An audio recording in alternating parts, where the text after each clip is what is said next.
Welcome back streamers, narito na ang aking breakdown ng Marvel's Hawkeye Episode 1. Samahan niyo muli akong balikan at hanapin ang iba't ibang natatagong detalye at Easter eggs sa Hawkeye series. Stick with me till the end and let's get started.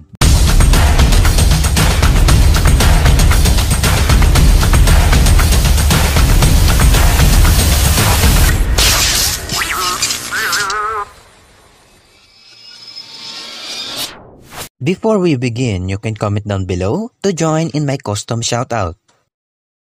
Ang opening ay sa New York sa taong 2012 kung saan doon nangyari ang laban ng mga Avengers laban sa mga Chitauri. At doon natin nakita ang batang Kate Bishop, si Hawkeye na tumalon sa isang gusali na nakita rin natin sa pelikulang Avengers pero magkaiba lang ng anggulo. Sa loob ng kwarto ni Kate ay may ilang trophy at medals, maaring ang ilan ay pagmamay-ari niya at ng kanyang nanay na si Eleanor Bishop. Bago mangyari ang kaguluhan, nag-away ang nanay at tatay ni Kate na si Derek Bishop. Sa comics, si Eleanor ang namatay, pero dito sa Hawkeye series, ang namatay ay si Derek Bishop. Pero hindi natin dito nalaman kung paano namatay si Derek. Kapansin-pansin na halos ayaw ni Eleanor kay Derek. At parang ganun rin kay Kate. Grabe, no? Moving on. At nang mangyari ang gulo, ang isang Chitauri ay susugudin sana si Kate pero pinigilan na ito ni Hawkeye.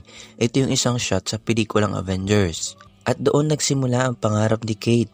Noong nakita niya si Clint Barton.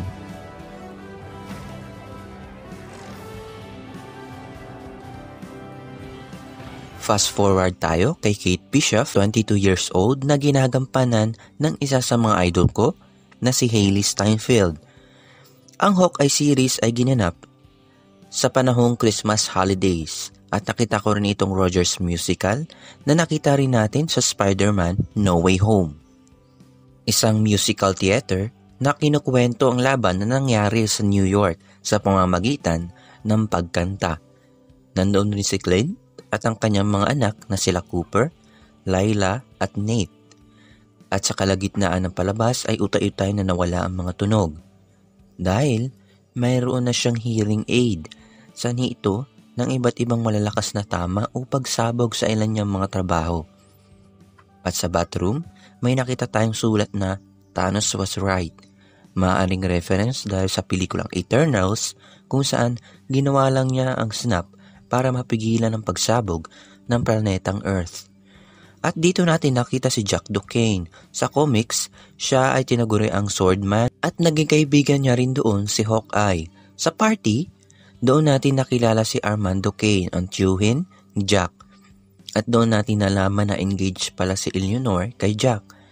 At hindi ito alam ni Kate. Sa paglabas ni Kate, nakita niya itong isang bulag na aso na mamaya ay kanyang iuuwi. Sa comics, ito yung aso na pinangalanan niya na Lucky. Nalaman natin na may nagaganap na subastahan malapit sa kusina. At may nakita tayo na may ibinebenta silang bungo ng Triceratops. May naaalala ba kayo?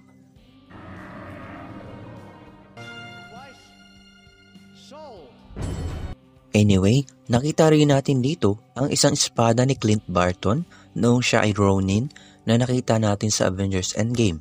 Maaaring may mga sikretong tauhan na kinuha o naibenta ang ilan sa mga gamit mula sa nasirang Avengers compound. Tandaan natin na walang nakakaalam na ang Ronin ay si Clint Barton at doon natigil ang kaganapan matapos pasukin ng Tracksuit Mafia. Sa comics, sila ay mga Russians at sigang grupo na pinangungunahan ni Kazi. At nakita natin itong isang relo na galing sa Avengers compound. Tandaan natin yan. Balik naman tayo sa pamilya ni Clint at nakita natin muli si Pat Kernin na nakita rin natin sa Spider-Man No Way Home. Doon nakita ni Clint ang kanyang Ronin suit at sa huli nakita natin ang walang buhay na si Armand Duquesne. Sino kaya ang may kagagawan nito? Nahuli naman ng tracksuit si Kate. Kapansin-pansin ang lakas ng ilan sa mga tracksuit. Malay nyo, di ba? At doon na nakilala ni Kate si Clint. Support my channel by hitting that subscribe button, like and share. Comment down below if you want to join to my custom shoutout. See you streamers on the next episode. Did you turn your hearing aid off? No, honey, I know what happens.